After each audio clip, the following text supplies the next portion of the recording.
Hello दोस्तों, welcome back to my channel current affairs A to Z. यहाँ पे हम लोग करंट अफेयर्स और general knowledge related question answers पर डिस्कस करते हैं।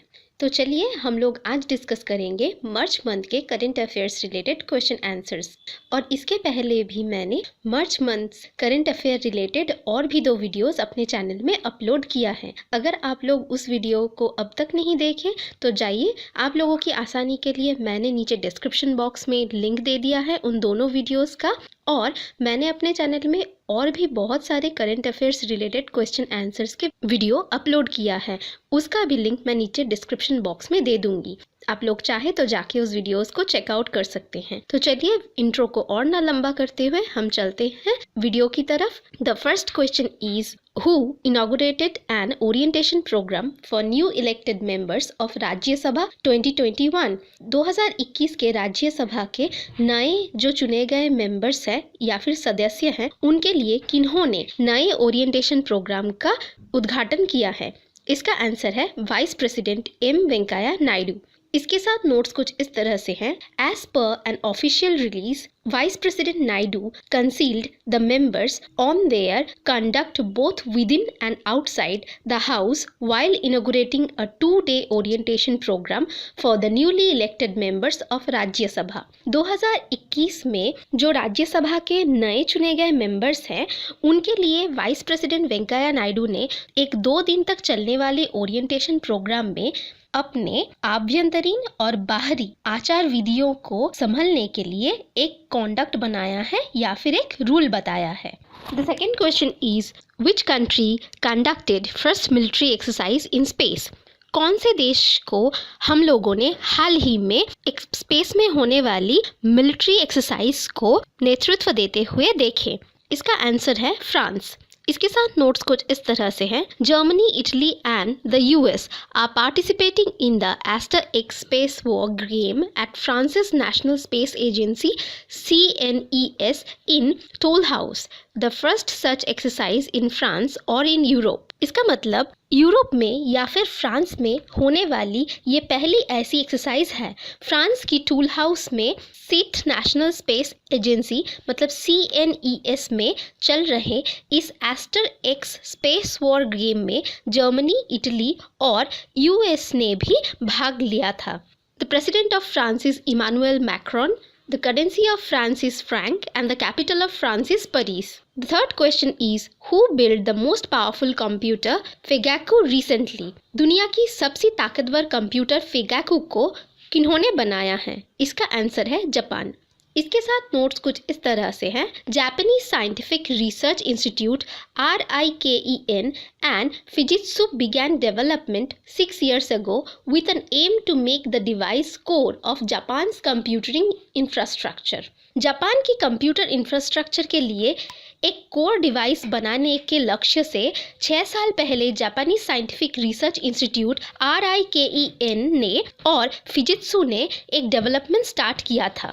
President of Japan is Yoshihide Suga, currency of Japan yen and capital of Japan Tokyo.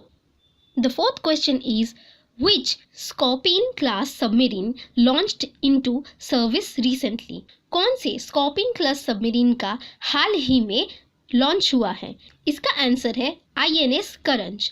इसके साथ नोट्स कुछ इस तरह से हैं। The Scorpion class submarines are one of the most advanced conventional submarines in the world. Scorpion class submarine दुनिया की सबसे आधुनिक और शक्तिशाली सबमरीन में से एक है। The submarine has superior stealth feature such as advanced acoustic silencing techniques, low radiated noise levels and ability to attack with precision guided weapons on board. इस सबमरीन में बहुत सारे गुप्त सुविधाएं होते हैं, जैसे advance acoustic silencing techniques, radiated आवाज़ की लेवल्स को कम करने की क्षमता और सटीक संचालित शस्त्र से वार करना। Fifth question is who launched मेरा राशन ऐप रिसेंटली? किन्होंने मेरा राशन ऐप हाल ही में लॉन्च किया है? इसका आंसर है सेंट्रल गवर्नमेंट। इसके साथ नोट्स कुछ इस तरह से हैं। The app which is aimed at facilitating the One Nation One Ration Card scheme. ये app one nation one ration card योजना को सटीक सुविधा प्रदान करने के लिए बनाई गई है। The sixth question is which is the world largest country to suspend the use of AstraZeneca's corona vaccine? दुनिया की पहली सबसे बड़ी देश कौन बनी है जिन्होंने एल्ट्राजेनेका की कोरोना वैक्सीन को सस्पेंड किया है? इसका आंसर है फ्रांस। इसके साथ नोट्स कुछ इस तरह से है। France, Italy and Germany became the latest major European countries to block AstraZeneca's COVID-19 vaccines over reports of dangerous blood clot in some recipients. AstraZeneca की वैक्सीन लेने वाले कुछ मरीजों में खतरनाक ब्लड क्लॉट होने की खबर सामने आने के बाद फ्रांस, इटली, जर्मनी दुनिया की वो सबसे बड़ी यूरोपियन देश बनी है जो AstraZeneca की वैक्सीन को रद्द करते हुए दिखी। The seventh question is, which two women directors are nominated in Oscar for the first time? Oscar में पहली बार कौन दो महिला डायरेक्टर को नॉमिनेशन या फिर मनोनयन मिला है? इसका आंसर है Chloe Zhao for Nomadland and Emerald Fennell for Promising Young Woman. इसके साथ नोट्स कुछ इस तरह से हैं। For the first time in the history of the Academy Awards, two women were nominated the best director in the 2021 Oscars. Academy Awards की इतिहास में पहली बार दो महिला डायरेक्टर को बेस्ट डायरेक्टर 2021 के ऑस्कर्स के लिए चुना गया है। The eighth question is, from which date the Amarnath यात्रा is starting this year 2021? 2021 की अमरनाथ यात्रा कौन सी डेट से स्टार्ट होने वाली है? इसका आंसर है 28 जून। इसके साथ नोट्स कुछ इस तरह से हैं।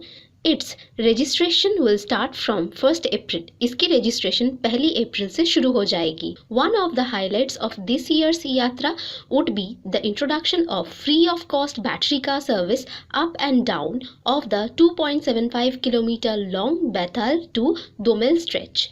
इस साल की यात्रा की मुख्य आकर्षण होगी बिना किसी भी खर्चे की चलने वाली बैटरी कार की सर्विस, जो कि बेताल से लेकर दोमेल तक 2.7 किलोमीटर लंबे रास्ते से ऊपर नीचे करेगी। The ninth question is, which country putting a ban on burqa for Muslim resident? अपनी मुस्लिम महिला रेसिडेंट के लिए कौन सी कंट्री उनकी बुर्का पहनने पर बैन लगा रही है? इसका आंसर है Switzerland. The 10th question is, when we celebrate World Consumer Rights Day, हम वर्ल्ड उपभोक्ता दिवस कब मनाते हैं? इसका आंसर है 15th March. The 11th question is, who announced that the math, physics and chemistry no longer required for engineering? किन्होंने ये घोषणा की है कि इंजीनियरिंग के लिए मैथ, फिजिक्स और केमिस्ट्री की ज़रूरत नहीं है? इसका आंसर है all India Council for Technical education, AICTE। इसके साथ नोट्स कुछ इस तरह से हैं। AICTE मतलब All India Council for Technical Education has said the physics, chemistry and mathematics मतलब PCM are no longer compulsory for student aspiring to pursue an engineering degree in certain courses. All India Council for Technical Education ने बताया है कि chemistry, physics और mathematics मतलब PCM कुछ खास engineering course के लिए पढ़ रहे स्टूडेंट्स के लिए अब कंपलसरी नहीं मानी जाएगी। The 12th question is, when we celebrate World Glaucoma Week? हम कब वर्ल्ड ग्लूकोमा वीक सेलिब्रेट करते हैं? इसका आंसर है मार्च 7th to मार्च 13th मतलब मार्च के 7 तारीख से लेके 13 तारीख तक। The 13th question is, who is the new Executive Director of Indian Bank 2021? 2021 में इंडियन बैंक के नए एग्जीक्यूटिव डायरेक्टर कौन बने हैं? इसका आंसर है Imran Amin Siddiqui.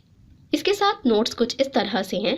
Imran Amin Siddiqui, general manager of Indian Bank, has been appointed as the executive director of the Chennai headquarter public sector lender.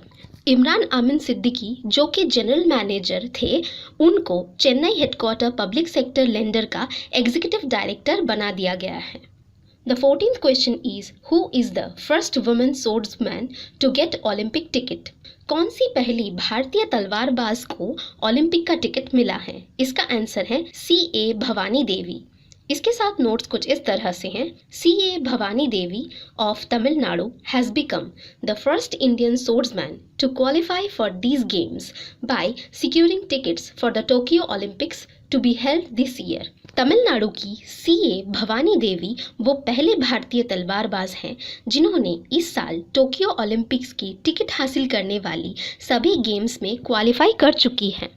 Bhavani achieved Olympic qualification based on adjusted official ranking.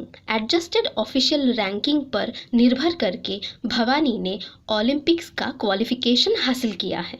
The 15th question is, who is the new 86th Attorney General of United States? United states के नए 86वां attorney general कौन बने हैं? इसका answer है मेरिक B garland. इसके साथ notes कुछ इस तरह से हैं। Attorney general Merrick B Garland was officially sworn in as the 86th Attorney General of United States on March 11, 2021। मार्च 11, 2021 को attorney general Merrick B garland ने पद के लिए आधिकारिक तौर पर शपथ लेते हुए दिखे। The 16th question is, when did the Quad Leaders Virtual Summit for Open Free Indo-Pacific held recently? हाल ही में खाली मुक्त भारतीय प्रशांत के लिए स्क्वाड लीडर्स की बैठक कब हुई थी? इसका आंसर है 12 मार्च 2021। इसके साथ नोट्स कुछ इस तरह से हैं। The summit also witnessed the participation of the prime minister of Japan Yoshihide Suga, president of United States Joe Biden, PM Narendra Modi and prime minister of Australia Scott Morrison. इस बैठक में जापान के prime minister Yoshihide Suga, United State के president Joe Biden, PM Narendra Modi और Australia के prime minister Scott Morrison भाग लेते हुए दिखे।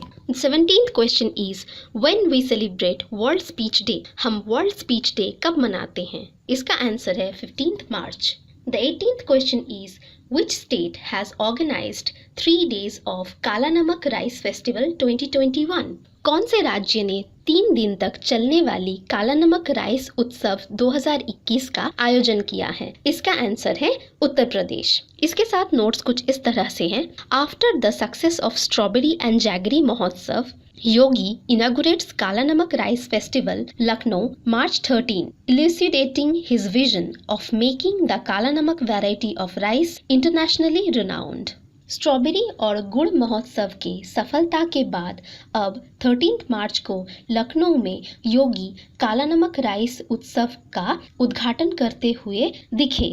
उस दिन उन्होंने आंतर्जातिक तौर पर काला नमक प्रजाति का जो चावल है उसको मशहूर करने पर अपना नजरिया व्याख्या किया।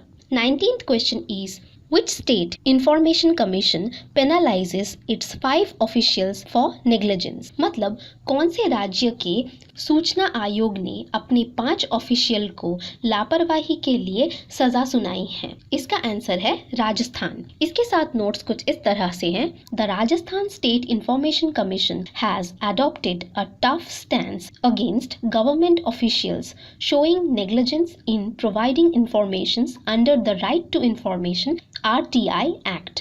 राइट टू इंफॉर्मेशन एक्ट के तहत सूचना देने में लापरवाही करने के कारण राजस्थान के राज्य ने सूचना आयोग के 5 सरकारी कर्मचारियों पे सख्ती से पेश आई और उनको सजा सुनाया। 20th question is, where did India's first centralised AC railway terminal build? कहाँ पे भारत की पहली centralised air condition railway terminal बनी है? इसका आंसर है बेंगलुरु। इसके साथ नोट्स कुछ इस तरह से हैं। Bengaluru March 15, India's first centralised air condition railway terminal sir M Visvesvaraya built in Bengaluru is ready to begin operations soon. Bengaluru में 15 मार्च को भारत का पहला सेंट्रलाइज्ड एयर कंडीशन टर्मिनल बनी है सर एम विश्वेश्वरैया, जो कि बेंगलुरु में बनाई गई है, जल्द ही काम में आ जाएगी। is ready to begin operations soon. The terminal is built at a cost of rupees 314 crore to occupy around 50,000 passengers daily. इस टर्मिनल को 314 करोड़ के खर्चे के साथ बनाया गया है, जो कि हर रोज 50,000 लोग को जगह दे सकती है। दोस्तों, आज का वीडियो कुछ इस तरह से था। अगर आप लोगों को ये वीडियो अच्छा लगे तो प्लीज़ इस वीडियो को एक लाइक कर देना, और अगर आप लोग चाहते हैं कि मैं ऐसे ही करंट अफेयर्स रिलेटेड और भी वीडियोस डालूं तो प्लीज़ मेरे चैनल को सब्सक्राइब कीजिए। मेरी वीडियो वीडियोज़ को और भी लाइक कीजिए, शेयर कीजिए, और अगर आप लोगों को कोई भी क्वेरीज़ हो या फिर क्वेश्चंस हो या फिर आप लोग कुछ भी बताना चाहते हो तो नीचे कमेंट सेक्शन में ज़रूर लिखिए। बाय दोस्तों।